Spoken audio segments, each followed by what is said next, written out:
Selamat datang dan selamat beribadah di Gereja GPDI Kalvari Kupang. Mari sama-sama kita akan melihat pengumuman untuk jadwal ibadah sepekan.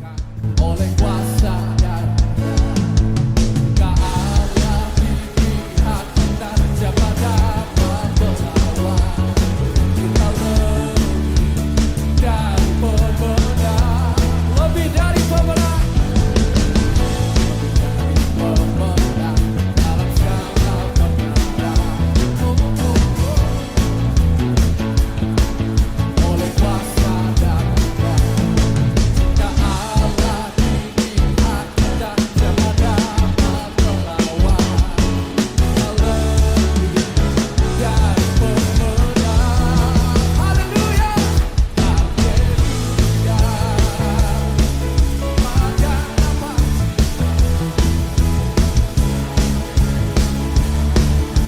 Kami juga mengucapkan selamat datang untuk para jemaat yang baru pertama kali bergabung di Gereja GPDI Kalvari Kupang. Sampai jumpa di ibadah selanjutnya ya. Tuhan Yesus memberkati. GPDI Kalvari, sekali Yesus, tetap Yesus. Haleluya. Kita percaya kita mengakhiri tahun ini dengan jadi pemenang. Amin. Katakan bersama.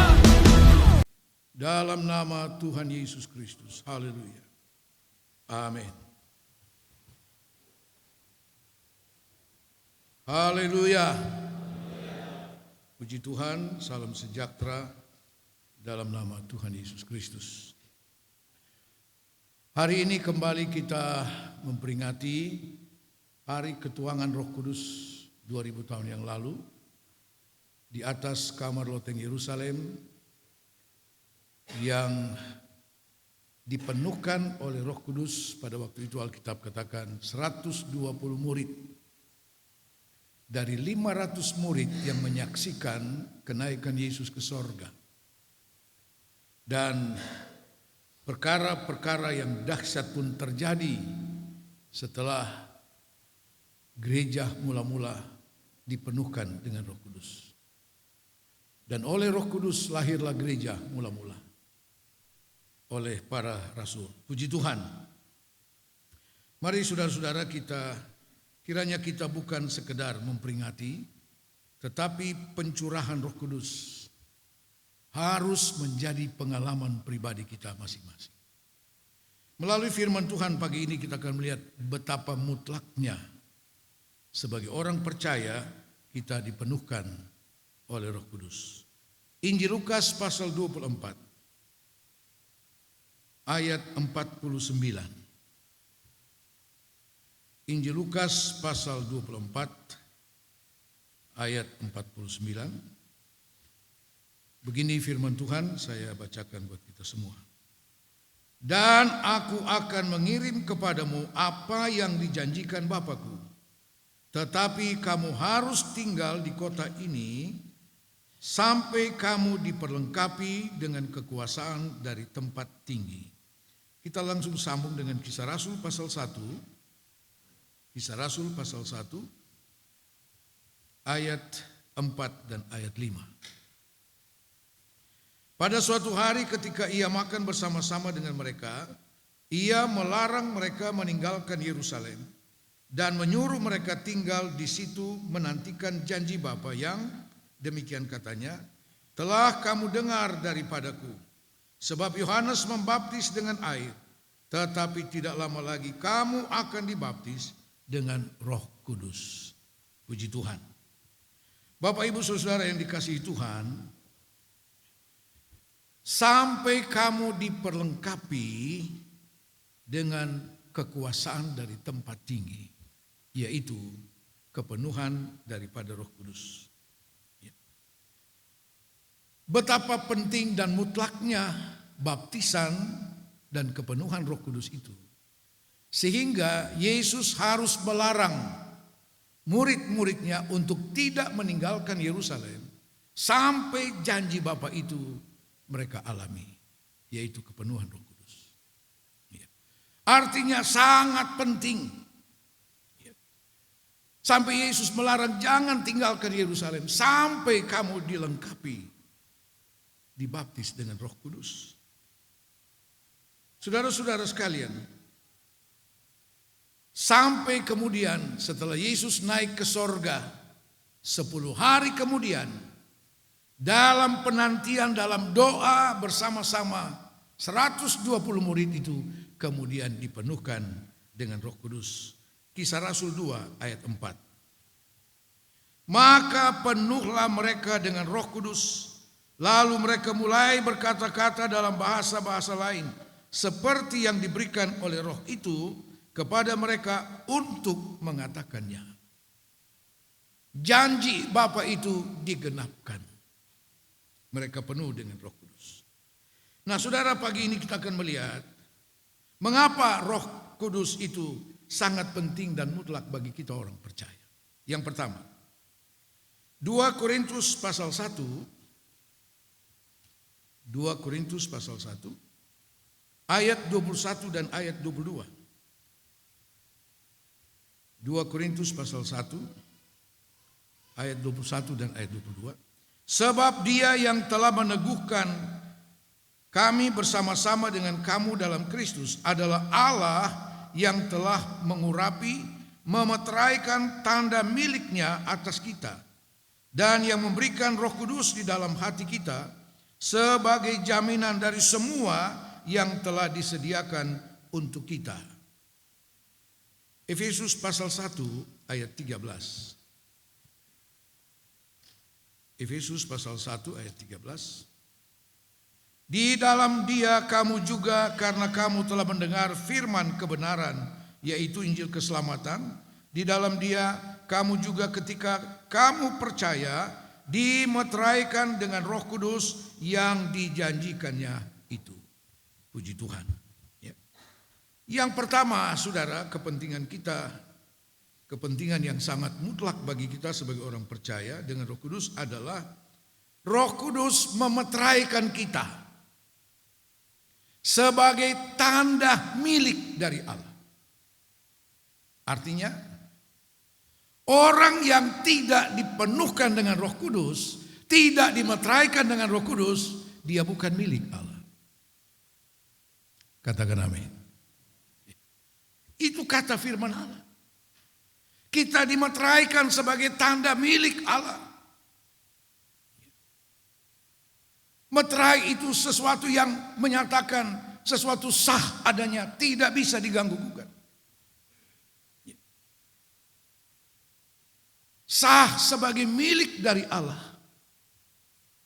Ini hal yang pertama dan sangat penting bagi kita. Kita dimeteraikan sebagai tanda milik Allah. Jadi mereka sekalipun disebut orang Kristen, sebelum sungguh-sungguh sepenuhnya dipenuhkan oleh Roh Kudus, mereka belum menjadi milik Allah sepenuhnya.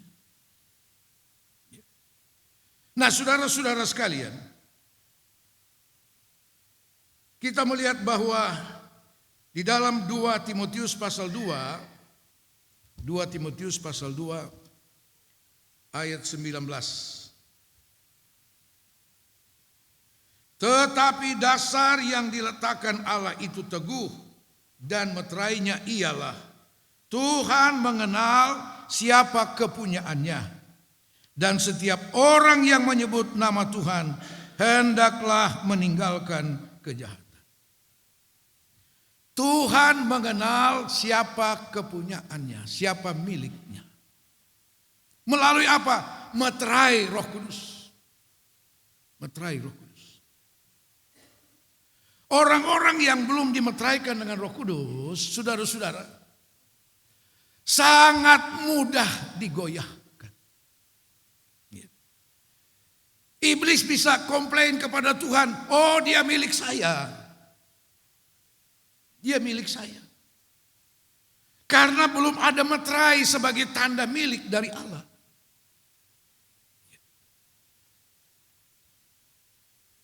Masih abu-abu statusnya. Karena itu dengan Roh Kudus kita dapat memastikan kita adalah milik Allah. Saya adalah milik Allah, saudara adalah milik Allah sepenuhnya. Dan kalau kita menjadi milik Allah sepenuhnya, Allah bertanggung jawab penuh atas hidup kita. Ya. Nah, saudara-saudara sekalian, melalui Roh Kudus Allah telah menetapkan kita sebagai miliknya. Dan Dia mengenal kita. Dia mengenal kita. Anak-anak kita pasti kita kenal, dia adalah milik kita. Kita tidak perlu bertanya begitu dia pulang dari sekolah, kita tidak perlu tanya, ini anak siapa ya? Ya, itu aneh, saudara. Ya. Kalau dia bawa teman, orang lain punya anak, mungkin kita akan tanya, ini siapa punya anak? Ya. Jangan sampai status kita seperti itu. Ya. Tapi Tuhan mengenal miliknya. Puji Tuhan. Mari kita lanjut dalam 2 Timotius 3 ayat 17. 2 Timotius 3 ayat 17. Dengan demikian tiap-tiap manusia kepunyaan Allah diperlengkapi untuk setiap perbuatan baik. Ketika kita dimeteraikan oleh Roh Kudus menjadi milik Allah sepenuhnya, bukan sampai di situ. Tetapi di sini dikatakan supaya manusia kepunyaan Allah diperlengkapi untuk pekerjaan yang baik. Untuk perbuatan yang baik, untuk pelayanan yang baik. Allah tidak memperlengkapi yang bukan miliknya. Yang bukan miliknya. Ada anak orang datang di rumah kita kasih ganti dia punya baju, kita pulang, orang tuanya, loh, siapa yang vermak lu? Ya. Itu bukan hak kita. Tetapi Allah memperlengkapi miliknya. Haleluya. Melalui siapa? Saudara dan saya diperlengkapi. Efesus pasal 4 ayat 11 dan ayat 12. Dan ialah yang memberikan baik rasul-rasul maupun nabi-nabi, baik pemberita-pemberita Injil maupun gembala-gembala dan pengajar-pengajar, untuk memperlengkapi orang-orang kudus bagi pekerjaan pelayanan, bagi pembangunan tubuh Kristus. Tadi dalam surat Timotius dikatakan sebagai orang kepunyaan Allah, milik Allah, kita diperlengkapi untuk pekerjaan yang baik. Untuk perbuatan-perbuatan yang baik, untuk pelayanan yang baik. Kita harus diperlengkapi. Oleh siapa? Hamba-hamba Tuhan. Katakan amin. Kita tidak bisa melengkapi diri sendiri dengan cara kita, tidak bisa. Justru Allah menetapkan 5 jawatan dalam gereja untuk memperlengkapi jemaat, orang-orang kudus, orang-orang kepunyaan Allah bagi pekerjaan yang baik, yaitu pelayanan bagi tubuh Kristus. Saudara-saudara, jadi pelayanan yang dipercayakan kepadamu itu dari Tuhan, bukan dari manusia. Di mana kita harus bertanggung jawab kepada Tuhan, bukan kepada manusia. Nah, saudara-saudara sekalian, tetapi sebelum kita mulai dengan pekerjaan yang baik, pelayanan yang baik itu, kita kembali dulu kepada 2 Timotius 3 ayat 16. Apa yang firman Tuhan katakan? Sebelum kita mulai pekerjaan yang baik, pelayanan yang baik, ayat 16. Segala tulisan yang diilhamkan Allah memang bermanfaat untuk mengajar, untuk menyatakan kesalahan, untuk memperbaiki kelakuan, dan untuk mendidik orang dalam kebenaran. Baru dilanjutkan ayat 17, supaya kita diperlengkapi untuk perbuatan yang baik, pekerjaan yang baik. Artinya sebelum kita memulaikan tanggung jawab pelayanan yang Tuhan percayakan, kita harus mau memberi diri untuk dididik oleh Tuhan. Haleluya. Saudara-saudara, dikatakan di sini bermanfaat untuk mengajar. Kita harus mau memberi diri diajar oleh firman Tuhan. Tidak ada yang bisa buat diri sudah sempurna. Tidak ada. Kita harus mau memberi diri untuk diajar. Seperti murid. Jadi saya katakan kita harus punya telinga seperti murid. Yang mau mendengarkan.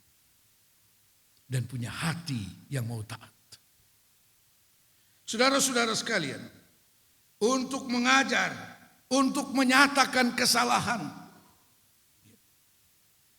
Karena kita sedang diperlengkapi untuk pekerjaan yang baik, pelayanan yang baik. Kita harus mau menerima ketika kesalahan kita dinyatakan, ketika kita ditegur karena salah. Katakan amin. Itu kata firman Tuhan. Apalagi kita yang diberi kepercayaan Tuhan untuk pekerjaan yang baik. Kita harus mau ditegur. Menyatakan kesalahan. Tadi saya katakan jangan ada yang menganggap kita ini sudah sempurna. Belum. Kita sedang dalam proses menuju kesempurnaan itu. Kemudian dikatakan untuk memperbaiki kelakuan.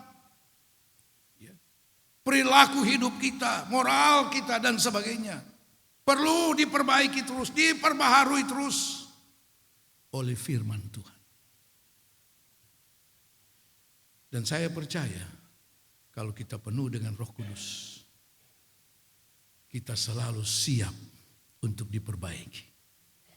Ya, kita selalu siap untuk diperbaiki. Kalau bukan firman dan Roh Kudus, siapa yang mau memperbaiki kita? Mari saudara-saudara, kita belajar menjadi dewasa di dalam Tuhan. Menjadi dewasa di dalam Tuhan. Dan ini tanda orang yang dipenuhkan dengan Roh Kudus adalah orang yang mau ditegur kesalahannya, yang mau diperbaiki kelakuannya. Karena sebagai kepunyaan Allah, sebagai milik Allah, kita dipersiapkan untuk suatu pelayanan bagi kemuliaan nama Tuhan.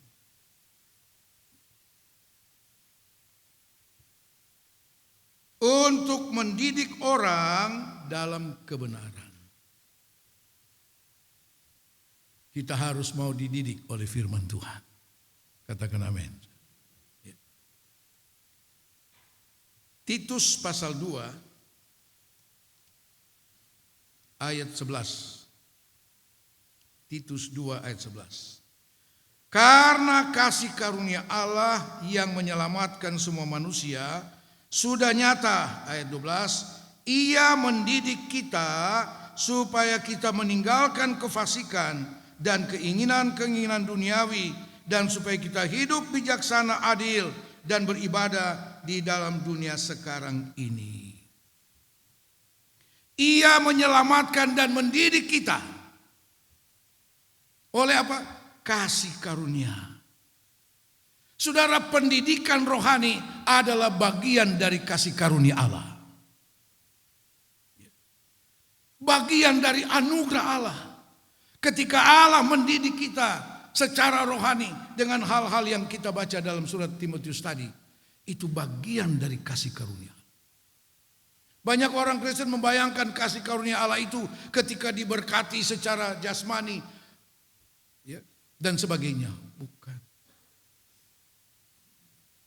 Pendidikan rohani adalah bagian dari kasih karunia Allah. Wahyu pasal 3 ayat 19.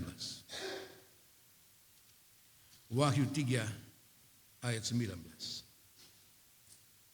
Barang siapa ku kasihi, Ia kutegur dan kuhajar, sebab itu relakanlah hatimu dan bertobatlah.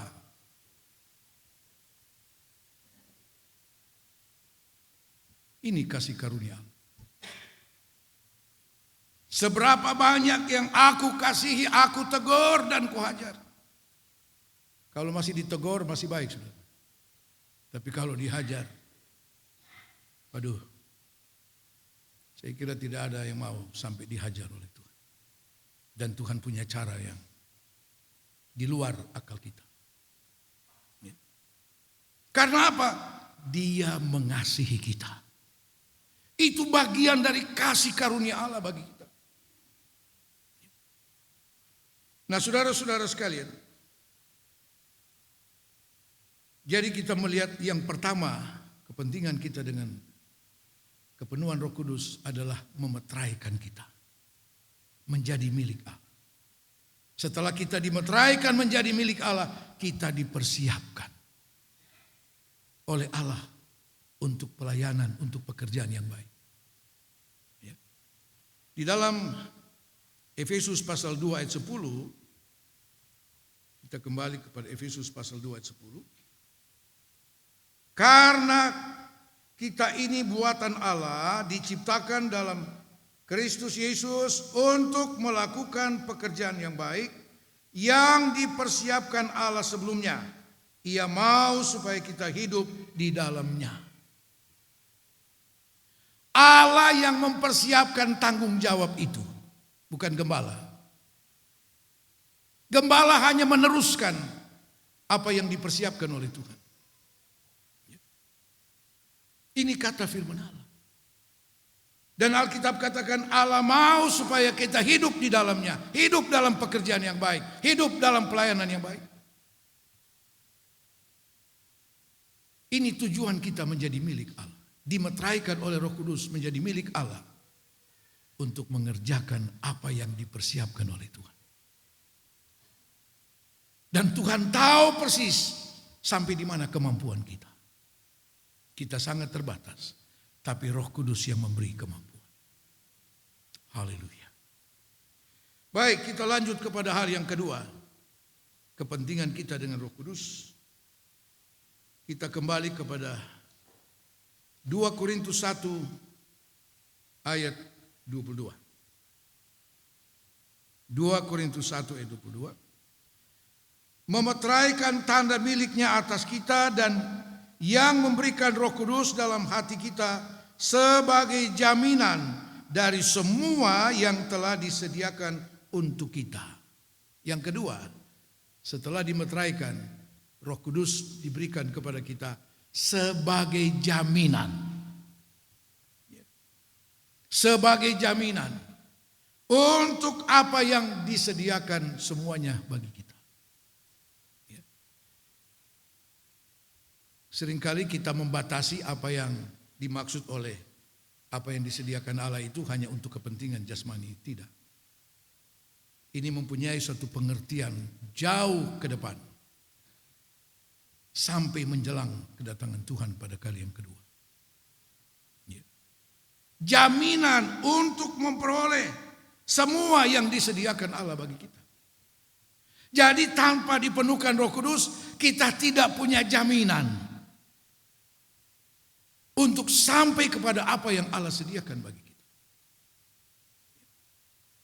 Lalu apa itu? Efesus pasal 1 ayat 14.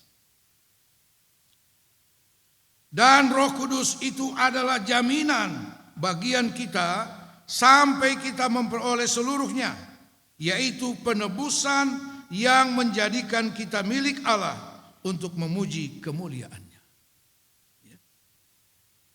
Apa yang disediakan Allah itu? Penebusan. Nah, di sini timbul pertanyaan. Bukankah kita sudah anak Tuhan? Bukankah kita sudah ditebus? Dan penebusan itu kita terima ketika kita menjadi percaya kepada Yesus. Kita sudah ditebus. Dari apa? Kehidupan yang sia-sia yang kita warisi dari nenek moyang kita. 1 Petrus 1 ayat 19.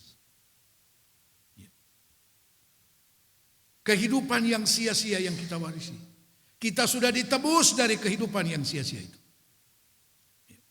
Dari dosa warisan. Nah saudara-saudara, lalu apa yang dimaksud dalam ayat ini sampai kita memperoleh seluruhnya, yaitu penebusan. Saudara yang dikasihi Tuhan, kita ditebus dalam tubuh, jiwa, dan roh. Kita ditebus dalam tubuh, jiwa, dan roh. Alkitab katakan, Rasul Paulus katakan, roh penurut, tapi tubuh lemah. Tubuh lemah. Apa yang membuat tubuh kita ini lemah? Kita lebih suka ikut maunya daging ini. Itu yang membuat kita lemah. Untuk tidak taat kepada firman Tuhan. Nah ini yang menjadi masalah. Penebusan akan tubuh kita. Penebusan apa yang dimaksud di sana? Kita lihat dalam Roma pasal 8. Roma 8 ayat 23. Dan bukan hanya mereka saja, tetapi kita yang telah menerima karunia sulung roh, kita juga mengeluh dalam hati kita sambil menantikan pengangkatan sebagai anak, yaitu pembebasan tubuh kita. Ini yang dimaksud dalam surat Efesus tadi, penebusan tubuh. Pembebasan tubuh kita. Saudara, dan ini adalah pekerjaan Roh Kudus bagi kita. Sebelum sampai kepada pembebasan tubuh itu, saudara, kita sedang dalam proses menuju kesempurnaan. Menuju kepada kesempurnaan. Kesempurnaan itu menyangkut tubuh, jiwa, roh yang masih ada sekarang ini. Sebab itu surat 1 Tesalonika pasal 5 ayat 23, 1 Tesalonika pasal 2, pasal 5 ayat 23, di sana dikatakan begini. Semoga Allah damai sejahtera menguduskan kamu seluruhnya, dan semoga roh, jiwa, dan tubuhmu terpelihara sempurna dengan tak bercacat pada kedatangan Yesus Kristus Tuhan kita. Jadi yang akan disempurnakan ini, sempurnakan nanti adalah tubuh ini. Tubuh, jiwa, roh kita terpelihara sempurna sampai pada hari kedatangan Tuhan. Masih dengan tubuh ini. Tetapi tubuh ini tidak akan masuk surga. Setelah kesempurnaan itu, barulah kita akan alami apa yang dikatakan penebusan tubuh.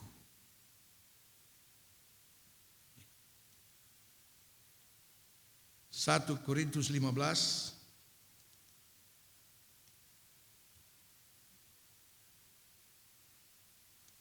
1 Korintus 15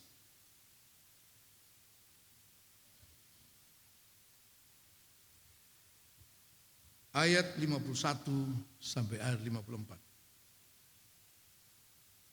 Sesungguhnya aku menyatakan kepadamu suatu rahasia. Kita tidak akan mati semuanya, tetapi kita semuanya akan diubah. Dalam sekejap mata, pada waktu bunyi nafiri yang terakhir. Sebab nafiri akan berbunyi, dan orang-orang mati akan dibangkitkan dalam keadaan yang tidak dapat binasa, dan kita semua akan diubah.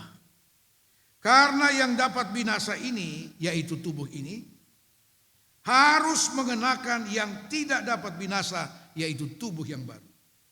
Dan yang dapat mati ini harus mengenakan yang tidak dapat mati. Dan sesudah yang dapat binasa ini mengenakan yang tidak dapat binasa, yaitu tubuh yang baru, dan yang dapat mati ini mengenakan yang tidak dapat mati, maka akan genaplah firman Tuhan yang tertulis, maut telah ditelan dalam kemenangan. Katakan amin. Ini prosesnya. Penebusan tubuh, ini prosesnya. Kita sedang diproses oleh firman dan Roh Kudus melalui pelayanan hamba-hamba Tuhan untuk sampai kepada kesempurnaan.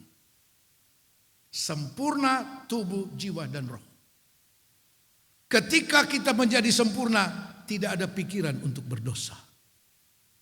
Tidak ada keinginan untuk berdosa. Sama sekali itu hilang dan sempurna adanya.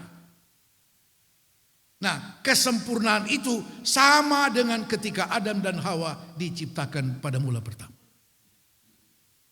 Ya, sempurna. Penuh dengan kemuliaan Allah. Mereka bergaul dengan Allah setiap hari. Sempurna tubuh, jiwa, dan roh. Tetapi Alkitab katakan tubuh ini akan binasa. Darah dan daging tidak akan mewarisi kerajaan Allah. Dan Paulus katakan tidak semua kita akan mati, tapi akan diubahkan menerima tubuh yang baru. Menjelang kedatangan Tuhan pada kali yang kedua, pada bunyi sangkakala yang ketujuh yang terakhir. Orang mati dalam Tuhan bangkit. Ya, mendapat tubuh kebangkitan. Tubuh yang baru. Kita yang masih hidup insya Allah. Kita sampai pada kesempurnaan. Kita disingkirkan ke padang gurun. Menjelang kedatangan Tuhan. Dan kita akan diubahkan. Bersama-sama mereka yang dibangkitkan dalam Tuhan. Kita akan menerima tubuh yang baru. Ada orang berkata, loh, kita tidak akan mati semuanya. Ibrani 9 ayat 27 katakan kita sudah ditentukan semua manusia akan mati. Iya, itu tidak bertentangan. Tubuh ini akan mati. Tapi prosesnya begitu cepat sehingga terganti dengan tubuh yang baru. Pengubahan. Bagi Allah tidak ada yang mustahil. Dalam sekejap mata kita sudah memakai tubuh yang baru. Artinya tubuh yang sekarang ini mati juga. Firman Allah ya dan amin. Dan ketika pengubahan itulah, itu puncak pekerjaan Roh Kudus bagi kita. Dia menjadi jaminan untuk saudara dan saya sampai kepada penebusan tubuh ini. Jadi yang dimaksud penebusan tubuh ini adalah diubahkannya kita dari tubuh yang sekarang kepada tubuh yang baru. Katakan amin. Itu yang Paulus katakan dalam Roma pasal 8 ayat 23. Kami semua rindu pengangkatan sebagai anak-anak Allah. Yang rindu itu siapa? Semua orang percaya. Semua kita. Tapi untuk sampai kepada penebusan tubuh, saudara, kita harus punya jaminan. Ya, harus punya jaminan. Jaminan itu adalah Roh Kudus. Betapa mutlaknya saudara dan saya dipenuhkan oleh Roh Kudus. Ya. Sebab kalau tidak, kita akan tergolong kepada apa yang Yesus katakan dalam Matius pasal 25 tentang 5 anak darah yang bodoh. Yang tidak punya persiapan. Roh Kudus. Mereka tertinggal. Masuk dalam masa antikris 3,5 tahun. Mereka dianiaya sampai mati. Tapi mereka mempertahankan iman.